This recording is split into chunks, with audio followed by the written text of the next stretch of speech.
Good morning friends. Vision IAS infinity classes के YouTube channel में हार्दिक हार्दिक अभिनंदन है, स्वागत है, वेलकम है।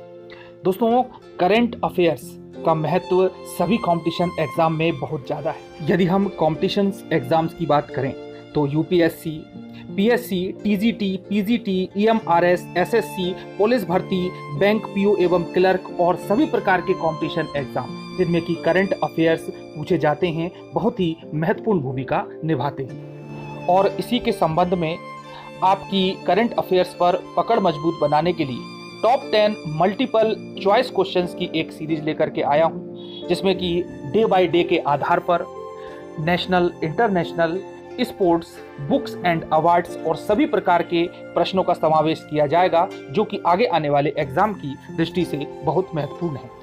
और इन टॉप 10 क्वेश्चंस के आंसर्स आपको डिस्क्रिप्टिव वे में बताए जाएंगे, पूर्ण एनालिसिस के साथ में, पूरे विश्लेषण के साथ में, और साथ में ही ये एक मनोरंजक रूप भी लेता हुआ आप लोगों को दिखेगा। और इसीलिए दोस्तों इस कार्यक्रम का नाम रखा गया है कौन बनेगा आईएएस। और इसमें सबसे महत्वपूर्ण बात यह है दोस्तों, ये बता देगा आपका आईक्यू लेवल कि आप कितने प्रश्न हल करने के बाद आगे आने वाले समय में किस पथ पर जा सकते हैं, आपकी योग्यता क्या है, आपकी क्षमता क्या है।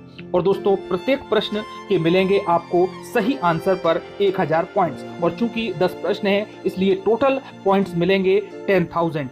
और दोस्तों, यदि आप ईमानदारी से इन 10 प्रश्नों का उत्तर देते हैं तो निश्चित रूप से आप कितने प्रश्न सही करेंगे, उन प्रश्नों के सही होने पर जितने मार्क्स या जितने पॉइंट्स आपको मिलेंगे वो निर्धारित करेगा कि आप क्या बनने वाले हैं। तो आइए जानते हैं उन पॉइंट्स का वर्गीकरण। देखिए दोस्तों, यदि आपने 6 प्रश्न सही किए तो आपको मिलते हैं 6000 पॉइंट, और आपकी जो योग्यता निकल करके सामने आ रही है कि आगे आने वाले समय में जिन पदों पर आप जा सकते हैं आपकी तैयारी के हिसाब से, तो वह पद हो सकते हैं क्लर्क, ऑफिस असिस्टेंट और इसके समकक्ष। 7000 पर टीजीटी, पीजीटी और इसके समकक्ष। 8000 पर लेक्चरर बन सकते हैं, बैंक पीओ, एडीओ, इसके समकक्ष आप पद धारित कर सकते हैं। और यदि आप 9000 पॉइंट्स पाते हैं तो स्टेट पीएससी निकाल सकते हैं, पीसीएस जिसमें कि डिप्टी कलेक्टर, डीवाईएसपी और इसके समकक्ष पदों पर आप जा सकते हैं। और यदि आपने 10 आउट ऑफ 10 सही किए हैं तो आपको मिलेंगे 10,000 पॉइंट, और यूपीएससी, आईएएस, आईपीएस और इसके समकक्ष पद लेने की आपकी योग्यता है, आपका आईक्यू लेवल है, आपका जनरल नॉलेज है, जनरल स्टडी है। और दोस्तों, ये आप बिल्कुल ईमानदारी से सॉल्व करेंगे। हालांकि मैं इसके आंसर भी बताऊंगा और प्रश्न से जुड़े कुछ महत्वपूर्ण तथ्य भी इसमें शामिल किए गए हैं। तो आइए दोस्तों स्टार्ट करते हैं कौन बनेगा आईएएस। पहला प्रश्न आपके सामने है, बिल एवं मेलिंडा गेट्स फाउंडेशन के द्वारा किस व्यक्तित्व को 2021 का ग्लोबल गोलकीपर अवार्ड प्रदान किया गया? आपके ऑप्शन हैं ए जेनिफर कोलियास, सेटा शेरिफ, रोनाल्डो या फिर फुमजिले मिलाम्बो। और आपका समय शुरू होता है अब।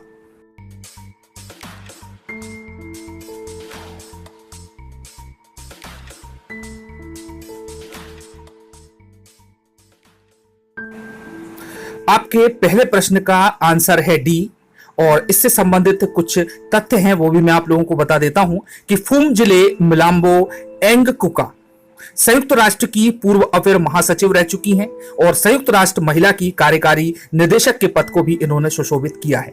इसके अलावा मेलिंडा और बिल गेट्स फाउंडेशन के जो अन्य पुरस्कार दिए जाते हैं, तो 2021 का प्रगति पुरस्कार दिया गया है कोलंबिया से जेनिफर कोलपास को, उनके काम के लिए जो स्वच्छ पानी और स्वच्छता सुधार के आसपास केंद्रित है। 2021 का अभियान पुरस्कार दिया गया लाइब्रेरिया की सेट्टा शेरिफ को लैंगिक समानता को बढ़ावा देने के अपने काम के लिए इनको यह पुरस्कार प्रदान किया गया है। चलिए बढ़ते हैं प्रश्न नंबर 2 पर। दूसरा प्रश्न है, हाल ही में भारत सरकार ने नगा शांति वार्ता के वार्ताकार के रूप में निम्न में से किसका इस्तीफा स्वीकार किया है? आपके ऑप्शन हैं अक्षय मिश्रा, बी आरएन रवि, सी राजीव बंसल, डी कैलाश सत्यार्थी। और आपका समय शुरू होता है अब।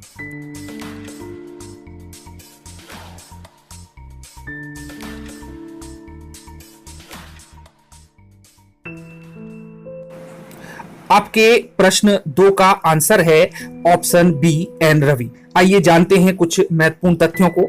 रवि ने नगा शांति समझौते पर हस्ताक्षर करने के लिए प्रमुख विद्रोही समूहों एनएससीएन के साथ कई वर्षों तक बातचीत की है। हाल ही में आरएन रवि को तमिलनाडु का राज्यपाल नियुक्त किया गया है।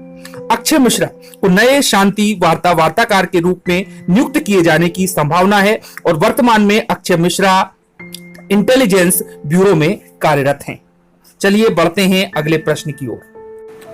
अगला प्रश्न है 1988 बैच के आईएएस ऑफिसर को हाल ही में नागरिक उड्डयन मंत्रालय का सचिव बनाया गया है, वह निम्न में से कौन है? आपके ऑप्शन है ए राजीव बंसल, बी प्रदीप सिंह खरोला, सी अजीज बेग या फिर डी वाई एस रावत। और आपका समय शुरू होता है अब।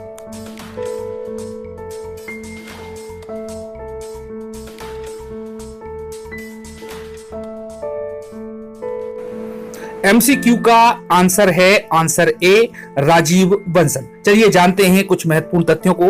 राजीव बंसल वर्तमान में एयर इंडिया के अध्यक्ष और प्रबंध निदेशक यानी कि सीएमडी हैं।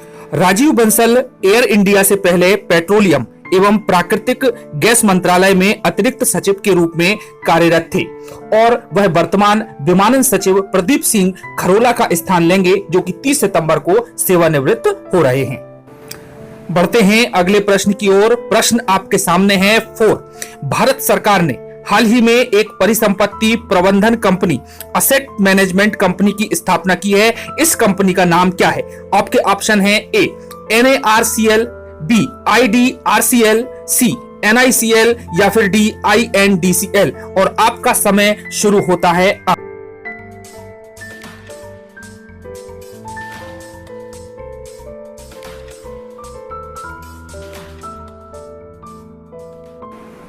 अब आंसर की बारी। तो इस प्रश्न का आंसर है ऑप्शन बी IDRCL। और जानते हैं IDRCL के बारे में। तो दोस्तों, भारत ऋण समाधान कंपनी लिमिटेड, इंडिया डेप्ट रिजोल्यूशन कंपनी लिमिटेड इसका फुल फॉर्म है, जिसकी 50 करोड़ रुपए की अधिकृत पूंजी पर प्रदत्त पूंजी 80.5 लाख रुपए है। IDRCL अशुद्ध ऋणों को साफ करने के लिए national asset reconstruction company limited यानी कि NARCL के साथ मिलकर काम करेगी। चलिए बढ़ते हैं अगले प्रश्न की ओर। प्रश्न नंबर 5 है पेंशन फंड नियामक और विकास प्राधिकरण PFRDA किस दिवस को राष्ट्रीय पेंशन प्रणाली दिवस के रूप में मनाएगा? आपके ऑप्शन हैं 1 नवंबर 2021, ऑप्शन बी 25 सितंबर 2021, 1 अक्टूबर 2021 या फिर 5 अक्टूबर 2021। और आपका समय शुरू होता है अब।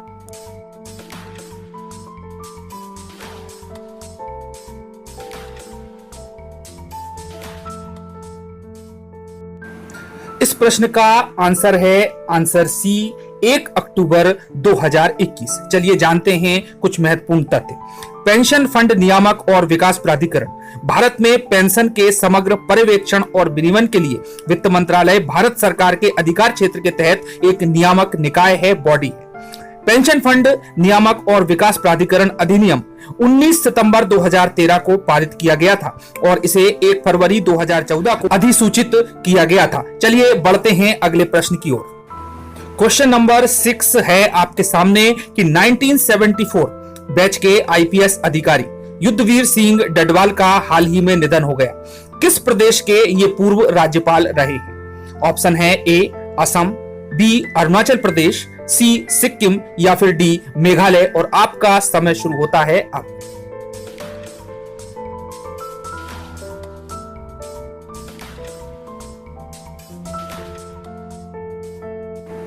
इस प्रश्न का आंसर है आंसर बी अरुणाचल प्रदेश। आइए जानते हैं महत्वपूर्ण तथ्य।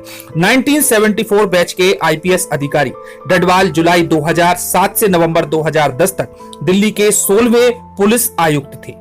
सेवानिवृत्ति के बाद उन्हें नवंबर 2010 में केंद्रीय अर्धसैनिक बल सशस्त्र सीमा बल के महानिदेशक के रूप में नियुक्त किया गया था। 2016 में डडवाल को अरुणाचल प्रदेश का राज्यपाल नियुक्त किया गया था। चलिए बढ़ते हैं अगले प्रश्न की ओर। प्रश्न नंबर 7 आपके सामने है कि 8 अक्टूबर 2021 को चेतन भगत द्वारा एक उपन्यास जारी किया जा रहा है जो केशव सौरभ श्रृंखला का तीसरा उपन्यास है। यह उपन्यास कौन सा है, इसका नाम बताना है। ऑप्शन है A 400 days, B the girl in the room 105, C one arrange murder या फिर डी डेज 599। और आपका समय शुरू होता है अब।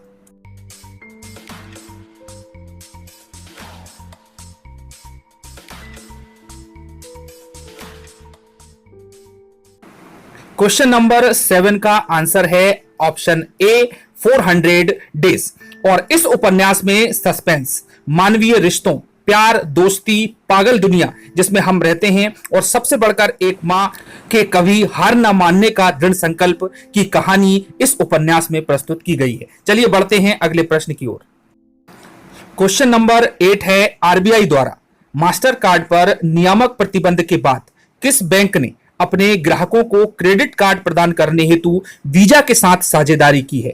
ऑप्शन है ए आईसीआईसीआई, बी आईडीबीआई, सी यस बैंक या फिर डी ओबीसी। आपका समय शुरू होता है अब।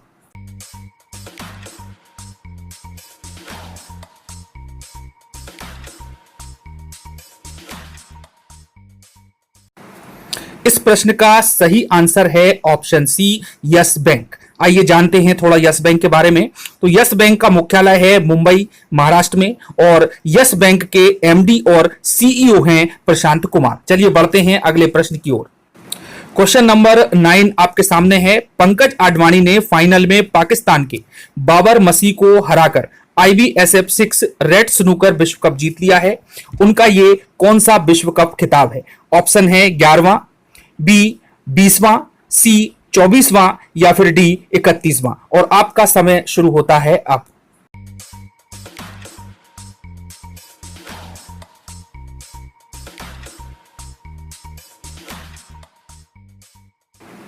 नाइन्थ प्रश्न का आंसर है ऑप्शन नंबर सी 24वां खिताब।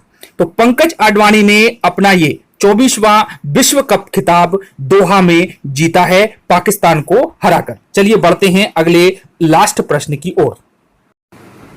10वां और आखिरी प्रश्न है।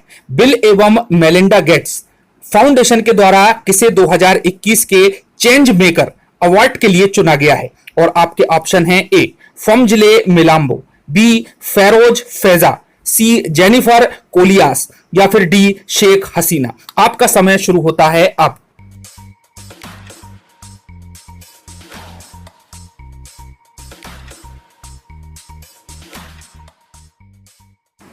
दसवें और आखिरी प्रश्न का आंसर है ऑप्शन बी फेरोज फैजा।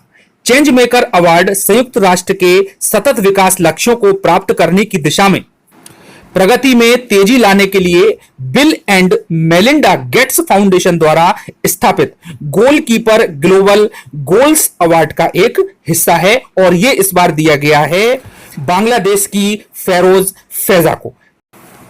तो दोस्तों ये थे 24 सितंबर 2021 के कुछ प्रमुख करंट अफेयर्स और निश्चित रूप से आप लोगों को ये श्रृंखला जरूर पसंद आई होगी। कमेंट्स बॉक्स में इससे संबंधित कमेंट्स भी करते चलें और इसके साथ ही फिर से मिलते हैं हम अगली सीरीज में जो कि 25 सितंबर 2021 की लेटेस्ट करंट अफेयर से संबंधित होगी। और साथ में ही आपने दोस्तों मार्किंग भी देख ली होगी कि किस प्रकार से आपकी तैयारी आगे चल रही है और किस स्तर तक इसको ले जाना है। तो मिलते हैं अगले वीडियो में, नेक्स्ट वीडियो में। चैनल को सब्सक्राइब जरूर करते चलें और अधिक से अधिक इसको शेयर कर दें। धन्यवाद। जय हिंद, जय भारत।